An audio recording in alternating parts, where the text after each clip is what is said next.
With everything going on lately, I've been thinking a lot about a book that I worked on with my cousin Justin back in 2016. An unpublished book, obviously, an unpublished graphic novel.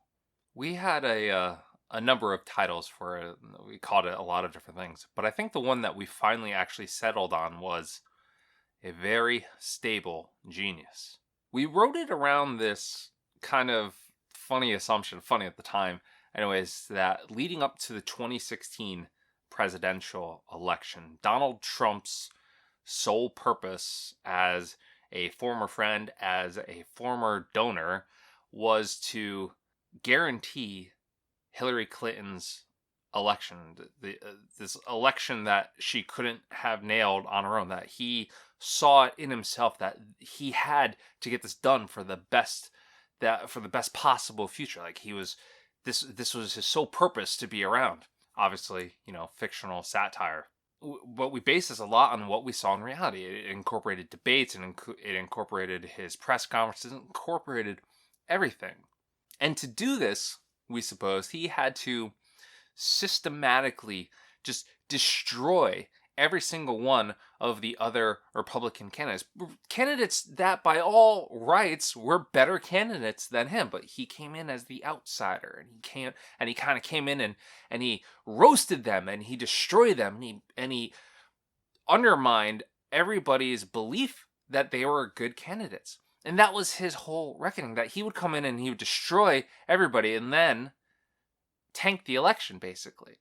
Throw everything out there that would make it so nobody would ever vote for him. Back in 2016, this seemed like a cool idea. It almost kind of seemed like an Ocean's 11 sort of political heist of the entire political system. But then, of course, despite grab 'em by the pussy, despite mocking a disabled reporter, despite everything having to do with Russia, he won. Somehow, he won. That threw us off a bit, I gotta say. And, we recovered, though. We did leave the ending on something of a cliffhanger. We left it open for potential sequels.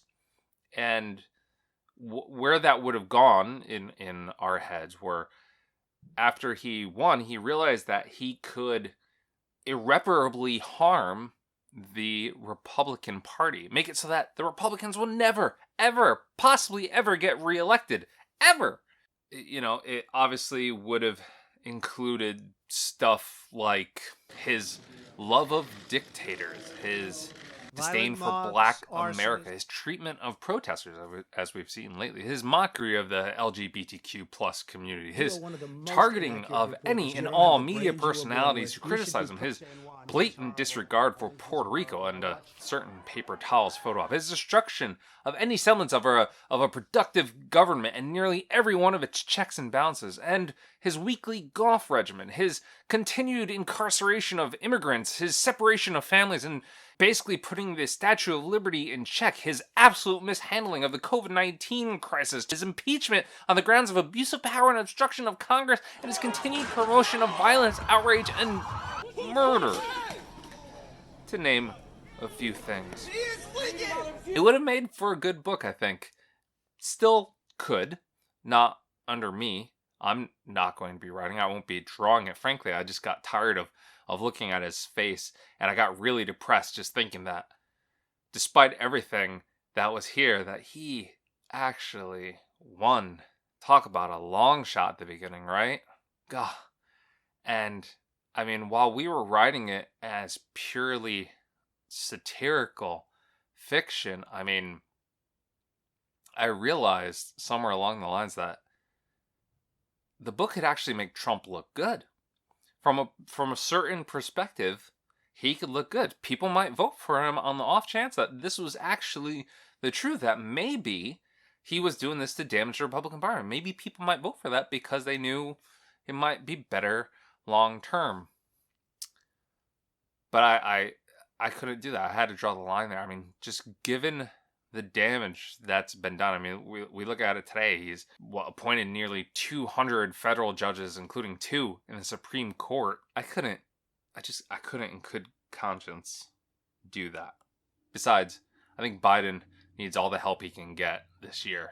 Speaking of Biden, though, I've been working on a very similar book for him. Let me tell you.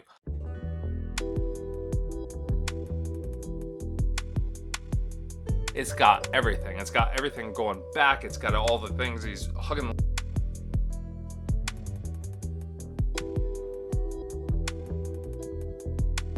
Can you believe that he just goes up to me and like massages?